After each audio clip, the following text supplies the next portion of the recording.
मोदी का अपमान नहीं सहेगा हिंदुस्तान। केजरीवाल जी, तुम झूठ का पुलिंदा फैलाना, माहौल बनाना बंद करो।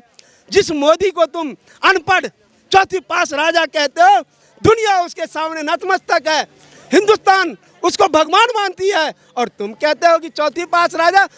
तुम पढ़े लिखे हो, तुम पढ़े लिखे को बेवकूफ़ बनाए हो। और मोदी जी की शख्सियत पे सवाल करने वाले केजरीवाल को मैं कहना चाहता हूँ, पूरे दुनिया में मोदी जी की डंका है, तो तुम क्यों जनता में शंका आशंका पैदा कर रहे हो? अब तुम्हारे इस दिग्भ्रमित प्रचार में जनता नहीं आने वाली। अब जनता जान चुकी है, मान चुकी है, तुम्हें पहचान चुकी है कि तुम ठग हो, माँ ठग हो। हम बंगला नहीं लेंगे, गाड़ी नहीं लेंगे, वीआईपी सुरक्षा नहीं, वीआईपी कुछ नहीं लेंगे, ये वीआईपी कल्चर ख़त्म करेंगे। आज 100 करोड़ का बंगला बना लिया, 120 रुपये का शर्ट दिखा के 45 करोड़ का अलमारी उसके लिए बनाया है, उस शर्ट को रखने के लिए। आखिर ये पैसा किसका है? 8-8 लाख के पर्दे किसके लिए है? केजरीवाल ने कहा था हम आम आदमी हैं, ना तो नीला वैगनार दिख रहा है, ना हवाई चप्पल दिखता है, ना वो शर्ट दिखता है, ना बिखरे बिखरे बाल है। अगर किसी का विकास हुआ तो केजरीवाल का हुआ है। बोल रहे हैं अनपढ़ राजा है, अनपढ़ प्रधानमंत्री चुन लिया है देश ने अपने लिए। और उसके बाद कांग्रेस के भी एक पूर्व नेता वो आकर बोलते हैं कि अगर दोबारा 2024 में भाजपा सरकार बनती है तो ये नरेंद्र मोदी नहीं, नरेंद्र पुतिन बन जाएंगे, तानाशाही कर देंगे पूरे देश में। अगर कांग्रेस तानाशाह कह रही मोदी जी को, तो कांग्रेस से ज़्यादा तानाशाही इस देश में किसी ने नहीं किया। अब आपातकाल इमरजेंसी किसी ने भूलने गया है। सभी विपक्षियों को, सभी राष्ट्रवादियों को, समाजवादियों को जेल में बंद करने का काम किसी ने किया है तो इंदिरा गांधी के टाइम में और कांग्रेस की सरकार ने किया है। शांतिपूर्ण ढंग से रामलला ग्राउंड में चल रहे बाबा रामदेव के अनशन को बलपूर्वक तानाशाह के अंतर्गत किसी ने खत्म करने का काम किया है तो कांग्रेस की सरकार है। कांग्रेस की सरकार है, भ्रष्ट सरकार कांग्रेस थी। उनको तो जनता ने हटा दिया ना 2014 में। अब सवाल उठता है केंद्र सरकार से, अब बोल दिया जाता है कि मोदी जी अपनी डिग्री नहीं दिखा रहे हैं। अरविंद केजरीवाल लगातार उनको अनपढ़ कहकर संबोधित करते हैं कि अनपढ़ राजा, चौथी पास राजा, ऐसा बोला जा रहा है। कल रामलला ग्राउंड से जो केजरीवाल सूरज को दिया दिखाने का काम किया है, मैं उस केजरीवाल को कहना चाहता हूं कि जिस चौथी पास राजा को तुम इस तरह का अपमान करने का काम कर रहे हो, उस चौथी पास राजा पे, अनपढ़ राजा पे पूरे हिंदुस्तान को गर्व है, हमें स्वाभिमान है, हमें अभिमान है ऐसे पीएम पे जो चौथी पास है। लेकिन तुम तो पढ़े लिखे हो, पढ़े लिखे को भी बेवकूफ़ बना दिया। कल आपने केजरीवाल जी ने एक कहानी सुनाया चौथी पास का। मैं जनता से इस महाठग का एक कहानी सुनाने जा रहा हूं, जिसने कहा था कि हम बंगला नहीं लेंगे, गाड़ी नहीं लेंगे, वीआईपी सुरक्षा नहीं, वीआईपी कुछ नहीं लेंगे, ये वीआईपी कल्चर ख़त्म करेंगे। आज 100 करोड़ का बंगला बना लिया, 120 रुपये का शर्ट दिखा के 45 करोड़ का अलमारी उसके लिए बनाया है, उस शर्ट को रखने के लिए। आखिर ये पैसा किसका है? 8-8 लाख के पर्दे किसके लिए है? केजरीवाल ने कहा था हम आम आदमी हैं, ना तो नीला वैगनार दिख रहा है, ना हवाई चप्पल दिखता है, ना वो शर्ट दिखता है, ना बिखरे बिखरे बाल है। अगर किसी का विकास हुआ तो केजरीवाल का हुआ। कल केजरीवाल ने कहानी सुनाया है चौथी पास राजा का। आज मैं आपके चैनल के माध्यम से एक छोटा सा लेकिन असरदार केजरीवाल पे फिट बैठने वाला एक कहानी मैं भी सुना रहा हूँ। इस देश को ये भी सुनना चाहिए। एक जंगल का राजा बंदर को बना दिया गया। एक दिन उस बंदर के राज में, जंगल राज में, एक बकरी का बच्चा किडनैप हो गया, जो एक शेर ने किडनैप कर लिया। अब वो बकरी दौड़े दौड़े, उस बच्चे की माँ बकरी दौड़े दौड़े उस जंगल के राजा बंदर के पास आई, बोली कि मेरा बच्चा किसी ने किडनैप कर लिया है, अपहरण कर लिया है, उसे ढूंढ के ला दो, उसे खोज के ला दो। कहा ठीक है, 2-4 दिन में हम ला देंगे खोज के, जाओ अभी जाओ। 3-4 दिन बाद फिर आई बकरी की मेरा बच्चा अब तक नहीं मिला, कुछ अता पता नहीं किया तुमने। तो इस डाल पे से उस पे कूद के जाए, कूद के इस डाल पे आ जाए और बोला भाई मेरे उछल कूद में कोई कमी है तो बताओ, बाकी तुम्हारा बच्चा मिलना नहीं मिलना इसमें मैं क्या करूं, बताओ मेरे उछलने कूदने में कोई कमी है तो बताओ। वही केजरीवाल से जनता जब आज विकास का हिसाब मांग रहा है, ये उछल कूद करने के अलावा कुछ नहीं कर रहा है। रामलीला ग्राउंड में मजमा लगाने का काम किया है, देश को गुमराह करने का काम किया है, दिल्ली की जनता को बेवकूफ़ बनाने का काम किया है। जबकि मोदी जी के विकास की शख्सियत पे, विकास के नाम पे किसी ने आज तक ये नहीं कहा कि मोदी जी हमें काम नहीं करने दे रहे हैं। कोरोना काल में कांग्रेस के 4 राज्यों में 5 राज्यों में सरकार थे, कुछ सरकार अपनी थी, कुछ गठबंधन की सरकार थी। उन राज्यों के मुख्यमंत्रियों ने भी कभी ये नहीं कहा कि मोदी जी से हमें कोई परेशानी है। जबकि मीडिया वालों ने कि राहुल गांधी से पूछा कि भाई आप मोदी जी के काम पे उंगली उठा रहे हो, 4 राज्यों में तो आपकी भी सरकार है, क्या उनको क्यों नहीं सलाह देते हो? तो खुद राहुल गांधी का सवाल था कि हमारी खुद की सरकार, हमारे खुद की मुख्यमंत्री हमारी बात नहीं सुनते, नहीं काम करना चाहते। इसका मतलब है कि मोदी जी के नेतृत्व में विपक्षी पार्टियां भी एकजुट होकर कोरोना काल में काम किया।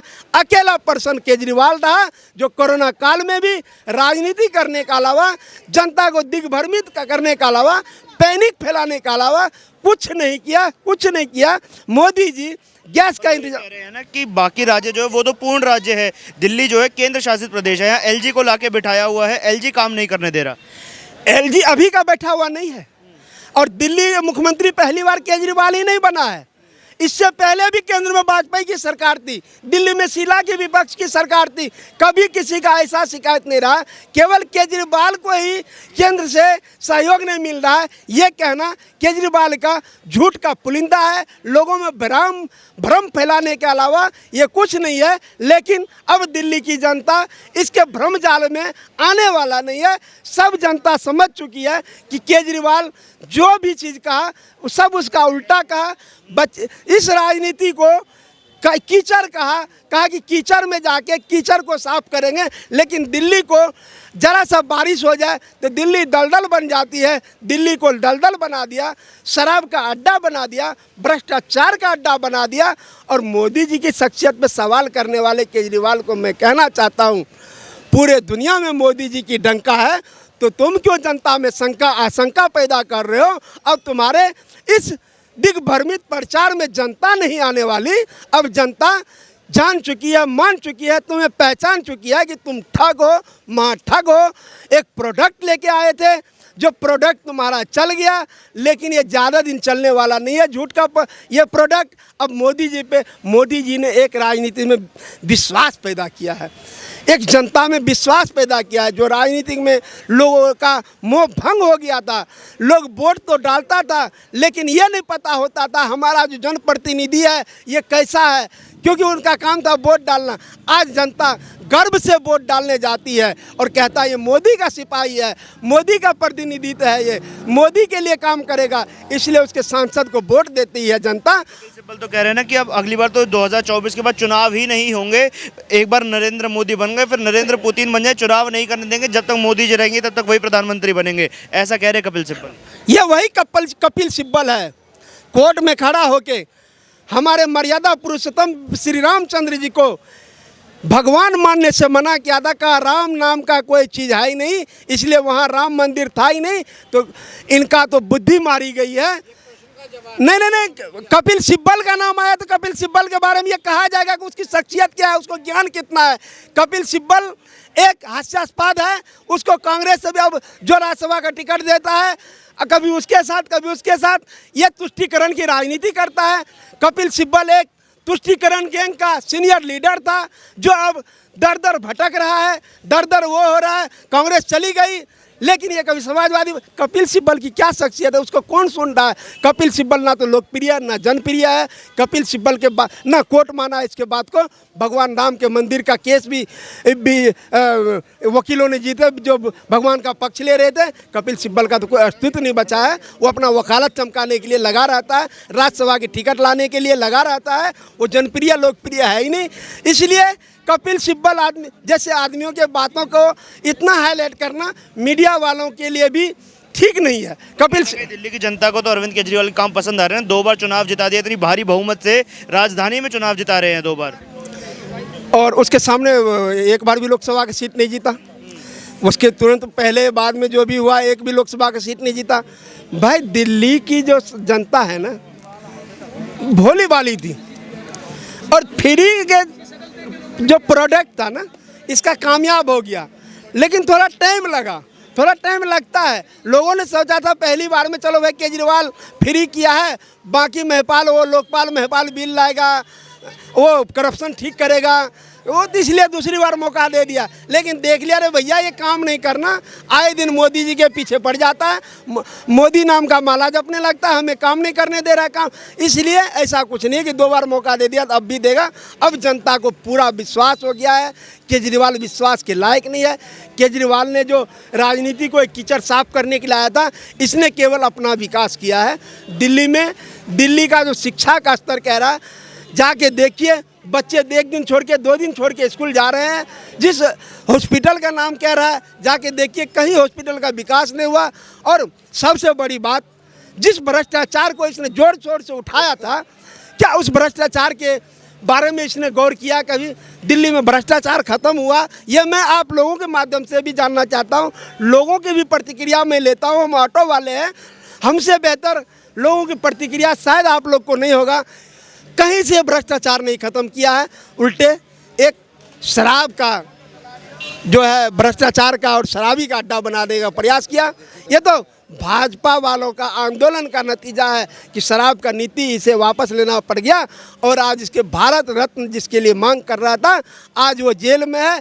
अगर इतने कट्टर ईमानदार हो तो सत्येंद्र जैन 2 साल से जेल में बंद है। क्या वहाँ मोदी जी जजमेंट सुना रहे हैं क्या? भाई कानून के तहत तुम्हारे वकील लड़ रहे हैं, जो 19-19 करोड़ तुम रुपया खर्चा कर रहे हो, 20-20 करोड़ रुपया खर्चा कर रहे हो जिस वकील पे वो वकील जमानत नहीं दिलवा पा रहा है। इसका मतलब यही है ना, इसका मतलब यही है कि सीबीआई के पास पुख्ता सबूत है, और जज मजिस्ट्रेट सेटिस्फाइड है उनके उस तथ्य से, इसलिए जेल में बंद कर रखा है। आए दिन सिसोदिया का अंतरिम जमानत कैंसिल हो रहा है, इसका क्या कारण है? हर चीज़ को तुम राजनीतिकरण कर रहे हो, जो तुम्हारे मतलब का हो तुम उसे कहते हो कि जज मोदी कर रहा है। आज अध्यादेश के नाम पे कोर्ट ने तुम्हारे हक में कहा तो तुमने आज कोर्ट को कह दिया कि कोर्ट का बात भी मोदी ने। अरे तो तुम इसका जवाब दो ना कि मनीष सिसोदिया सत्येंद्र जैन को वही जज जमानत नहीं दे रहा है, तो आखिर क्या कारण है? तुमने भ्रष्टाचार कट्टर ईमानदार का जो अपना वो चोला दिखाया था सबको, गलत है ना? तुम बेईमान हो ना, 1 नंबर के बेईमान हो ना, जो जज अभी जमानत नहीं दे रहा है। क्यों नहीं दे रहा है सत्येंद्र जैन को, जिसके लिए तुम भारत रत्न की मांग करते थे, जिसके लिए शिक्षा मॉडल तुम लाला के हो हल्ला क्लिनिक दिखाया था? तुम अस्पताल के नाम पे हो हल्ला क्लिनिक जो खोला है, चल के आपके मीडिया वालों को दिखाना चाहता हूँ। हम कई चैनलों को ने दिखाया है, कई मोहल्ला क्लिनिक ऐसे जिसमें गाय बछड़े बैठा करते, जानवर बैठते हैं, और असामाजिक तत्वों का जमावड़ा लगा रहता है। वहाँ ताश जुओ का अड्डा बना हुआ मोहल्ला क्लिनिक में, वहाँ हो हल्ला होने के अलावा कुछ नहीं होता है, जिसको तुम न्यूयॉर्क टाइम्स में छपा के ऐड दिया। मैं कहता हूँ उस न्यूयॉर्क टाइम्स वाले को कि आओ और मेरे साथ देखो मोहल्ला क्लिनिक किस तरह का मोहल्ला क्लिनिक बना हुआ है। और केजरीवाल जी, तुम झूठ का पुलिंदा फैलाना, माहौल बनाना बंद करो। जिस मोदी को तुम अनपढ़ चौथी पास राजा कहते हो, दुनिया उसके सामने नतमस्तक है, हिंदुस्तान उसको भगवान मानती है, और तुम कहते हो कि चौथी पास राजा। तुम पढ़े लिखे हो, तुम पढ़े लिखे को बेवकूफ़ बनाए हो। मोदी जी जज्बाती है, दिल से काम किया है, राजनीतिक में एक विश्वास पैदा किया है। जब मोदी जी 2014 का इंटरव्यू दिया, बहुत से जनता भूल गए होंगे, मैं सबको याद दिलाना चाहता हूँ। उस इंटरव्यू में मोदी जी ने कहा था राजनीति में एक विश्वास पैदा करना मेरा काम है। जब एक आदमी ऑफिस से निकलता है, अपने वाइफ को मैसेज करके कहता है कि तुम कपड़े पहन लेना, शाम को पार्टी में जाना है, फिर 5 मिनट बाद फ़ोन करता है कि भाई मैंने मैसेज किया था, तुमने पढ़ा क्या? इसका मतलब क्या है कि आदमी को विश्वास नहीं है कि हमने जो मैसेज भी दिया है लोगों तक पहुंचा है कि नहीं। राजनीति में विश्वास पैदा करने का काम किया है। लाचार मजबूर प्रधानमंत्री राजीव गांधी जी थे, लेकिन सत्य बोले थे। मैं प्रधानमंत्री का गरिमा का अपमान नहीं कर रहा हूं, लेकिन राजीव गांधी जी ने लाचारी व्यक्त की थी, मजबूरी व्यक्त किया था कि हम 100 रुपया भेजते हैं तो जनता तक 14-15 पैसा पहुंचता है। लेकिन किसानों ने सपने में भी नहीं सोचा था कि ऐसा चमत्कार होगा, ऐसा करिश्मा होगा कि जितना पैसा मोदी जी भेजेंगे, केंद्र सरकार भेजेंगे, उतना पैसा हमारे खाते में आएंगे। ना किसी दलाल को जाएगा, ना किसी बिचौलियों को जाएगा, सीधा पैसा गरीब लाभार्थियों के पास जाएगा, गरीब किसान के पास जाएगा, दूर दराज के किसान के पास जाएगा। मोदी जी ने एक विश्वास पैदा किया है, मोदी का अपमान नहीं सहेगा हिंदुस्तान।